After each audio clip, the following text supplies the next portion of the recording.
Welcome to the MOGL podcast. I'm Tim Bryson, Director of Athlete Education and Compliance, and I'm the host of our show. If this is your first time here, welcome. If you're a returning community member, welcome back. As y'all know, the MOGL podcast is dedicated to educating all NIL athletes and brands on how to ensure compliance, how to maximize NIL activity, and how to make a difference in their ever-evolving NIL landscape. If you've seen the guest list of this season so far, we've been very purposeful. including guests from different backgrounds, both racially, from gender, expertise, etc. And this guest is going to provide a unique perspective, a much needed perspective to the NIL space, similar to our last few guests, really discussing the intersection between NIL and mental health wellness. This guest is a PG County native, a former college athlete, someone who is committed to marrying the intersections of both social work and college sport. But all in all, great guy, future Dr. Victor Kidd, current Dr. Victor G. Kidd. Welcome to the MOGL podcast. For sure, man. Thank you. Thank you for having me. I've been a distant admirer, man, for some time and was able to finally meet you out in Vegas, out in M4A. So that was really cool. And I've gotten really close with Chad, so he speaks really highly of you. So, that's my guy. It's good to be able to support you and be on the podcast. Yeah, I appreciate it, dog. And first and foremost, excuse my error on future. I know black don't crack, and I don't know if you're using African shea moisture on the skin. But it look good, bro. It's all good, bro. It's all good, man. The face routine is strong, man. I do believe in a good skin routine. So, but it's all good. It's all good. I appreciate it, homie. But like I said, man, this podcast episode is one that I think people have discussed in their own bubbles, if you will, right? Their own arenas. But has not really, at least in my perspective, our perspective, really brought to light in a way that is honest, in a way that is relevant, in a way that truly centers particularly Black male experiences with mental health and the NIL space as well. But before we jump into that, segment one, I love this segment and all the podcasts. Dr. Kidd, man, what's your story? Oh man, it's kind of interesting, man. I grew up kind of split between the DC, PG County. I'm from District Heights, but my father lived in Northeast, and I went to school in the city, so in Washington DC. So kind of grew up, with a very strong family. My mom was very present, and my little brother. But yeah, man, it's my story is, I come from a really close-knit community, where I grew up at. And I would go on, I didn't grow up playing football, but I grew up playing baseball and basketball. But I would going into high school, right before high school started, to kind of get my feet wet with football. And really benefited me a lot. I went to Archbishop Carroll High School, which is in Northeast. We play, you spent some time at University of Maryland, but we play the Mather, who's right down the street from you all. We play in the same conference. And so I grew up playing football there at Archbishop Carroll, and then I played my college ball at Virginia State University, which is a small, historically Black college, D2 school down in right outside of Richmond, Virginia. And there, I had a blast, I had a ball, started at linebacker, played linebacker for a couple of years there. And then, yeah, man, that's when life really started getting interesting. So I had got an opportunity to go to Howard University to earn my master's in social work with a focus on clinical training, which is funny because at the time when I very first started, I wanted to be a geriatric social worker because my father had a few ailments. He had a stroke, he had all these different things. And I could kind of see how he had kind of deteriorated over the years. So geriatric social work was something I was interested in. But I guess God had different plans because my first internship in the program, the lady, she must have hadn't communicated to Howard that she was not going to be supervising any interns. And Howard had just assumed, I guess, that, she had communicating things, she was still open for interns. And excuse me, and the lady never showed up to like my orientation and stuff. So Howard found me another internship where I started working with guys coming home from jail. So in DC, we call them our reentry population. And that was really, really cool. I started to learn about different challenges that Black men experience coming home from being incarcerated and things like that. And I thought that's what I was going to be doing. At the time, the new Jim Crow was hot. The book by Michelle Alexander, that was on fire. Trayvon Martin had just happened. I think Mike Brown was happening. And I thought I was going to like really be championing, reentry policy and stuff like that. And then I learned about that I could be, at the time, I didn't know that I could get, I knew it was a clinical track in social work, but didn't really think about it. Because see, I originally went back to school just because I really didn't know what else I was going to do. I was just like, well, I can just go back to school and kind of figure it out.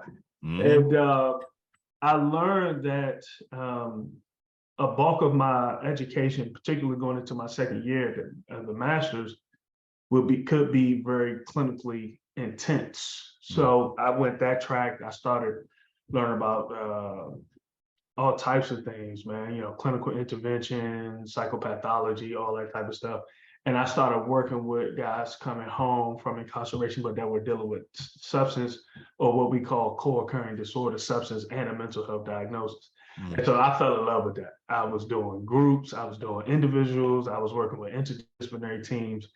And my mom always thought I was going to be a lawyer, but this was like perfect because I get to talk a lot and things like that. And so, man, I just hit the ground running, man. After that, I had a mentor, and he told me that I was kind of smart enough to go get a PhD. He said, I think you can do it. He said, I've had a lot of interns, but they're not necessarily sharp like you. So I didn't know what I would, the master's was like enough. I didn't know necessarily what I wanted to do with the PhD.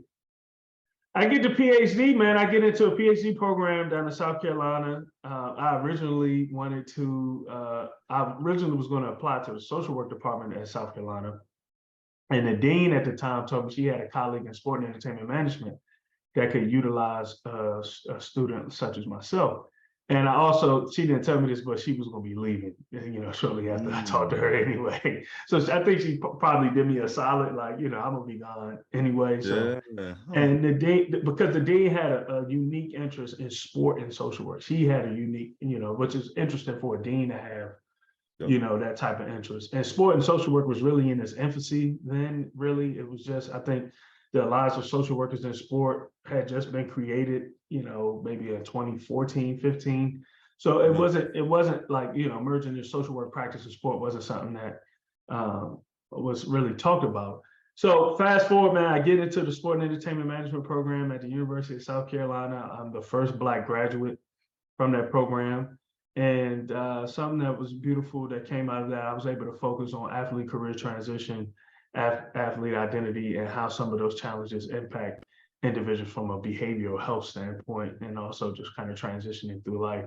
So it was cool, man. I went to Columbia, South Carolina, some very trying times. It was very interesting. I moved there 4 months after Charleston 9, and after the flag was taken off the state steps, and then 2 months before Trump was elected. So it was tough as a Black student, especially coming from DC, where it's nothing but Blackness. It was nothing. It was like a polar opposite. And they're coming from historically Black institutions. That was going to South Carolina was kind of a culture shock all around. But it was one that I think I needed, and I think I'm better for it. So yeah, man. So fast forward, finished with the PhD. I'm still trying to get my niche. I interview for jobs, and then I finally get my break. Working with sport organizations. My first break was with the Brooklyn Nets, and then I started working with the NBA, still supporting the NBA today.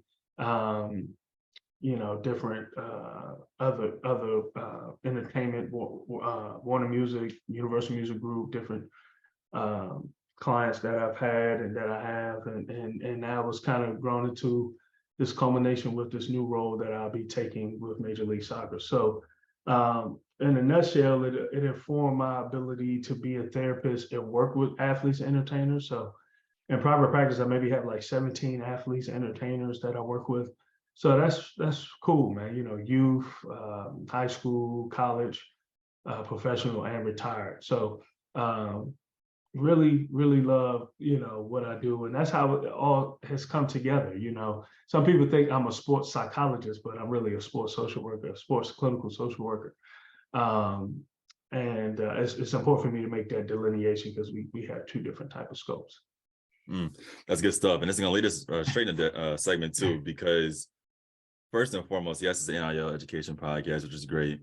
But there are also people who will listen to this podcast, either athletes, coaches, administrators, friends, family, who may not know the difference between a sports social worker and a sports psychologist. So before we even get into the NIL space, for those who may not know, including myself, what is the delineating difference? So a big difference, sports psychologists, they do really well with performance. They are really trained in, performance-based type of things, how to get more juice out the lemon per se. Not saying that they can't do the mental health stuff or mental health and wellness stuff, but they have a very singular training in that performance piece that I don't think some sports social workers try to say they, can do performance, but I'm not the type of person that, appropriates anything, like that is a big part of what they do, how to get individuals to perform better. With sports social work, we use more so of a biopsychosocial lens to impact wellness, and particularly just this population and athletes. So something that I like to say is that where performance is an ideal that sports psychologists have, I feel if you are a sports social worker, you believe that performance is a byproduct of wellness. So that's really more so the switch. Wellness is prioritized. And not saying that sports psychologists don't do that, but for my landscape, from my vantage point, I want to focus on prioritizing the wellness and then using the wellness to facilitate, a more aligned, approach with increasing performance. Yeah, I think my premise is that if you're an athlete, performance is something that right? A lot of times the athletes that I work with, having wellness to go with that is typically missing. It's missing. No, this is good. It's perfect alignment actually. Because given that you said biopsychosocial lens, is that accurate? Y'all don't know what that means, but I'll look it up later. But given this NIL space, right? Again, people are focused on the performance part of it, right? The monetization, the follower count, value, like what's the value of someone's profile. And we haven't centered this wellness piece, which is where you sit, right? This biopsychosocial lens. So given what you do, and then given what we've observed over the last 18 months, especially as someone like yourself as a former college athlete, like what are you seeing, right? What are you observing? Before I ask some follow-up questions that are definitely tied to that as well. Yeah, it's interesting. I'm really close with a guy named Luke Philham, who's has a company. They do a lot of NIL education. So we have these conversations pretty often. But something that, to use kind of what I was talking about, a buddy of mine who's a sports psychologist, he may come in and say, hey, look, I'm gonna work with you on maintaining the performance that you need to maintain these different, opportunities that you have. And I'm someone who may be on the margins, who may be focusing on, are you experiencing any microaggressions due to NIL on your team? How is that impacting you emotionally? If you come from a smaller town, does your family, friends, is there a potential space for extortion back in your hometown? Like a lot of our athletes come from very small, particularly on the collegiate level, comes from very small, secluded areas in our country, right? Like, we just see this triple shooting that happened this morning at the University of Virginia, with 3 of their athletes. It's going to be kind of interesting to see as that story comes out. But, just imagine, being someone who's been, identified as being a 7-figure NIL recipient or earner, and how that puts a different type of, light on yourself as far as pressure, security, right? And also interactions with your family. And I think it hasn't necessarily, everyone, like, if you make a 7 figures, you're kind of outside of the bell curve right now, right? The data suggests that that's not necessarily, very common. But as this thing grows and as we get out of year 2, I think is what we're in right now, once we get out of year 2 and it really explodes and companies and organizations, everybody figures out how to really blow this up. This could be an area of concern. In regards, and I don't know what the legislation is around it, but particularly, if you start seeing clauses where money can be taken away because someone who was touted to be a first string, whatever, is like third string or redshirted or hurt, right? So I think NIL, when we have these conversations, it's like looking at NIL in a singular fashion, but it really just kind of exacerbates or kind of blows up all the other challenges that could potentially be present for today's athlete, particularly on the collegiate level. And that's where, you know, you just add more, okay, I gotta have pressure to do this, perform, do that, do this. And now I gotta make sure that I do it even more, because now I'm a brand, I've taken some money, I've, you know, signed this contract. And so I gotta even have this even more. And I think it can be a lot for an 18, 19-year-old, 20-year-old person. And we have to be kind of realistic with that. So I would love to see a lot more NIL education. I read some of it. Somebody was supposed to be trying to do NIL education on the high school level, which I think might be kind of beneficial to kind of circumvent some of that expectations around. Because I think everybody's so excited at NIL, and with good reason to be excited. But once that excitement dwindles down, what, you know, and the reality hits, okay, this is what needs to be done for me to maintain all of this. And what does that look like? So I wanted you to that's all I wanted you to have you on, man. So I wanted to have you on. I feel like, again, you've been saying that in different ways, but I think hearing it from someone who's having more private, obviously confidential conversations with athletes, entertainers across a number of different sports, or across the spectrum, if you will. How do we, to Trayvon's point, really manage the excitement to be better coming out of this? Now, I think part of what you said before is not just, you know, the management piece or really wrapping our hands around it, but also being curious and asking questions. And so for me, what I'm curious to learn more about is what types of questions could administrators be asking ourselves and each other to better prepare, particularly these college athletes. But then on the flip side of that, and I let you choose which one you want to answer, what questions could college recruits, prospective college athletes, be asking these departments as they're coming in to these units, understand they could monetize their image and likeness as well? Yeah, you know, that's really, it's always difficult, because now with NIL, we've kind of introduced a duality in roles in college athletics, right? So like we see naturally that, you know, playing sports has been very based in paternalism, right? Family, team, you know, a lot of narratives. The Black football player who doesn't have a dad, the coach at the university becomes that father figure, even just with like terms and things like that on shirts, family, we're all we got, we're all in, all these different things. So now when you introduce NIL, right, like for instance, this would have been a nightmare if NIL came out a year before, right? Because John Morant possibly could have made more money than his head coach. So now, am I family, or is this kind of a business relationship, right? So I think the first thing is, you know, what we have to do is have a philosophical shift of understanding, and not necessarily romanticizing this, but understanding what the relationship is between college athletics and today's college athlete, right? Because college athletes are probably getting recruited under that same guise of paternalism, right? Like family, you know, we're on one accord, things like that. We're all we got, we're locked in. And it could change, the microaggressions can change once an athlete is monetizing and getting his NIL or their NIL deals.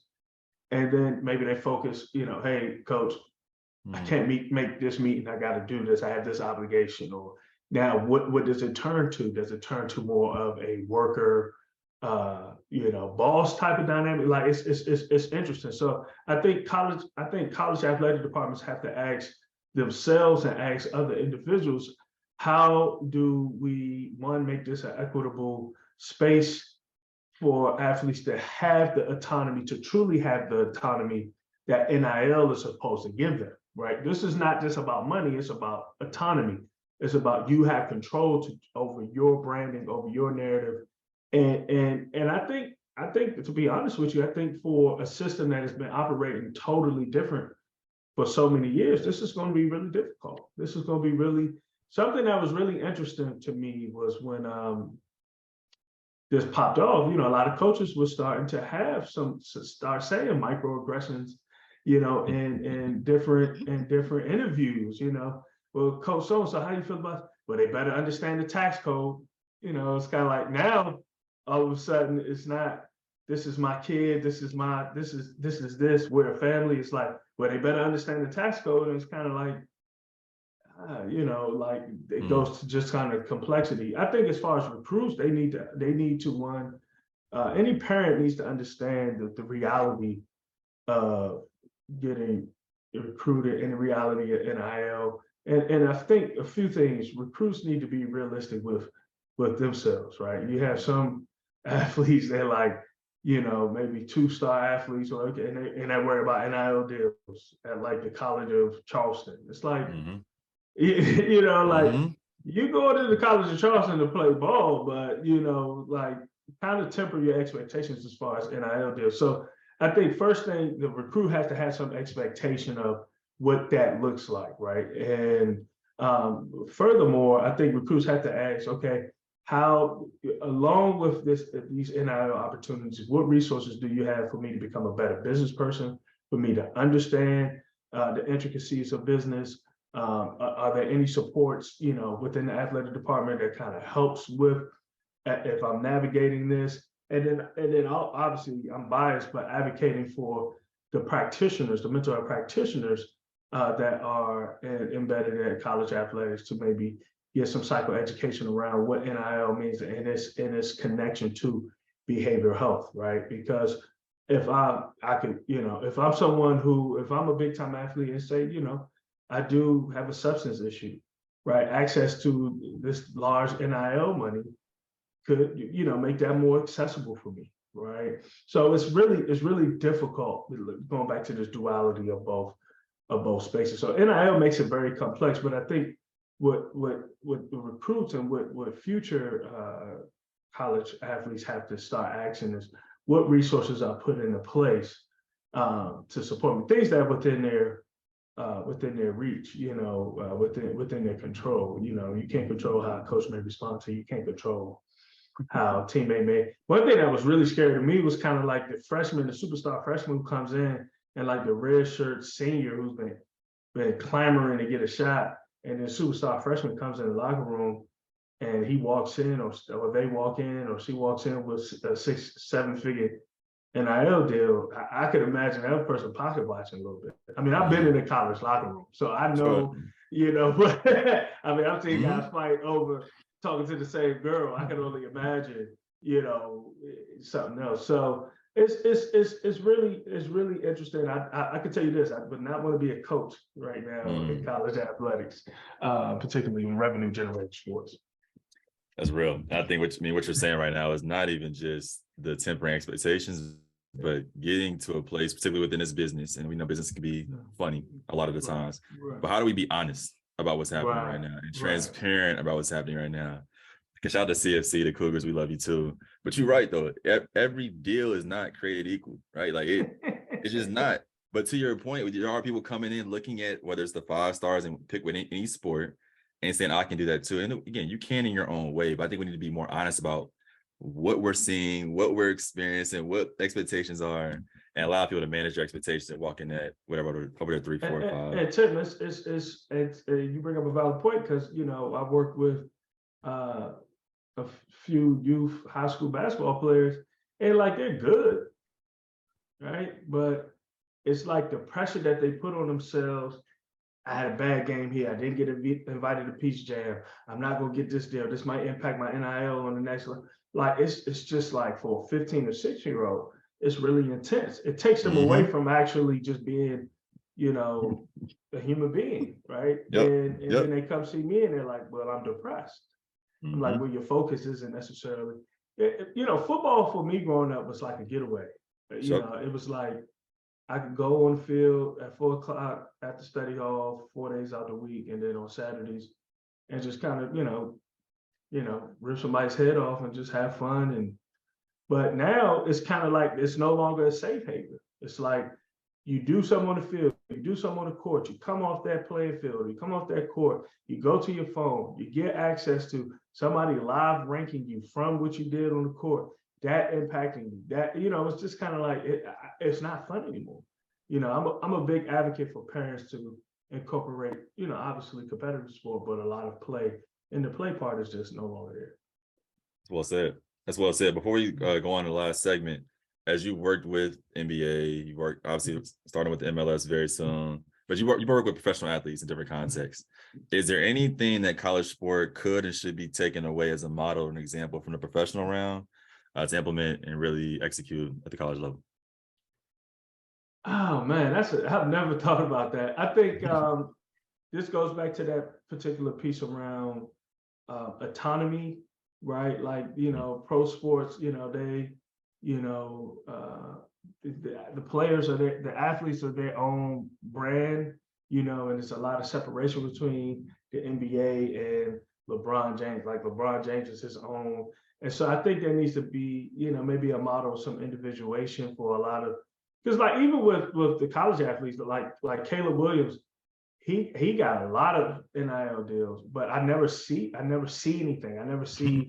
So I think, I don't see a commercial. I don't see. So I think once again, because this is such in its infancy, I think that college sport may look at how do we, they may look at it from themselves. How can we uplift these particular individuals that's, getting these NIL deals and kind of putting them on a pedestal? Like the NBA does a really good job of knowing from a national or even international landscape who their top players are.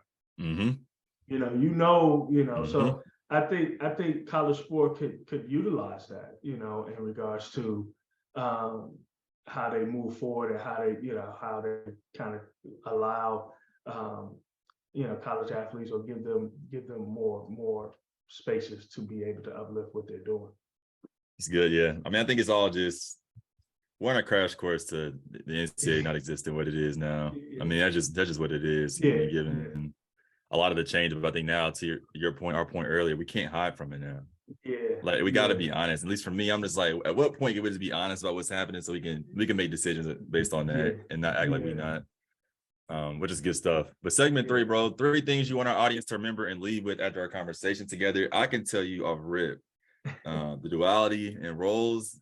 That's good. That might be the clip. The autonomy is huge, but 3 things from your perspective, your lens that you want us to take away from this conversation together. Yeah, I think we all need to have patience with how NIL shakes out. That's the first thing I think we need to. I think it's been a mad rush for everybody to try to get their hat in the ring with NIL. And we haven't really discussed how a lot of college athletes are being taken advantage of with that. Right. That's not really being, that will come out as this thing grows, but a lot of us have not considered that. It's great, but who gets taken advantage of, or who kind of, for lack of a better term, the shit flows down creek, who gets that. So I think we need to have patience with that. Too, NIL brings a different level of behavioral health challenges, right? It's the old saying that money doesn't necessarily buy you everything, and if we have athletes that are coming to the universities with bad coping mechanisms, money just makes you more of who you are. So we may be creating a monster where they have not only more access but more autonomy to utilize those negative coping mechanisms, if they don't have necessarily the right behavioral health support and training. Like, look, 18, 19 with $1 million, me, oh man, I wouldn't even want to know kids. So just really actually becoming more, NIL competent from a behavioral health standpoint, and how they both kind of, are intertwined. And I guess the third would be, as we come out of 2022, I would be remiss as we go into 2023, how our lives have continuously changed and how the athlete's life has continuously changed. And though we are etching closer and closer to normalcy, that in 2023, we need to be, 2022, we need to be really reflective of how far we've come as a community, as a world. March 16, 2023 would be 3 years since the shutdown from COVID-19. And so I think that we really need to still be cognizant of how this has impacted college sport and impacted individuals who are doing a lot of the great stuff in college sport, which are the athletes. That's so wild. I didn't even think about 3 years. That's long. Yeah, Like man. that's actually flown, man. Yeah, yeah, and when it first happened, we had this big assumption that everybody had the resources and everything to shut down and go virtual. True. And and maybe a vast majority of us had those resources, but a lot of us did not have those resources and did not have the emotional capacity for that transition. And a lot of us are really anxious and don't have the emotional capacity to transition out of that. Our lives, this wasn't like a work lifestyle change. This was a lifestyle change. And I'm seeing with a lot of clients, a lot of angst and anxiety around getting closer to normalcy, right? And what that looks like. And so if the general public is feeling like that, you best believe our college athlete population is feeling like that as well. And especially international I know you do a lot of work with the international piece. This brings a whole different, scope. I have an international college athlete that I work with. And, when you think about visas, traveling, that just made that even more complicated, right? So, I think she might have went like 2 calendar years without seeing her parents or something like that. So, it's just keep that in mind as we continue to get closer to 2023. Dr. Vet Kid, DMV native. Yeah. I need to do like a pod season, maybe walk with TLB on like this private Catholic high school Black kid experience. That's his own. Man, it's playing, a trend. and it's big and back home. It's one of those deals where you play to go to the private leagues. True. So you get introduced to this recruiting thing that we're talking about. You get introduced to that at 12, 13 years old. You get introduced to NIL like behavior at 11, 12, 13 years old. So the Washington Catholic Athletic Conference is a great conference. It's a very unique conference, and it provides some very unique opportunities for some of the best players in the area. That's real. No, super real. I'm a product as well. So I get it. I'm a victim and a survivor of that experience and that system. But Big Kid, man, I'm gonna include all your socials in the description to this podcast episode. It's definitely only the first of many future conversations that we'll continue to have about not just the present, but also the future of not just college sport, but sport and mental health, sport and social work at its whole. But I appreciate you, dog. Cool. All right, man. That's too easy. Everybody else, man, thank y'all for tuning in to another episode of the Get MOGL podcast. Look forward to having more conversations to help our athletes and educating all NIL athletes and brands on how to ensure compliance, how to maximize their NIL activity, and how to make a difference in the ever-evolving NIL landscape. As always, until then, Get MOGL.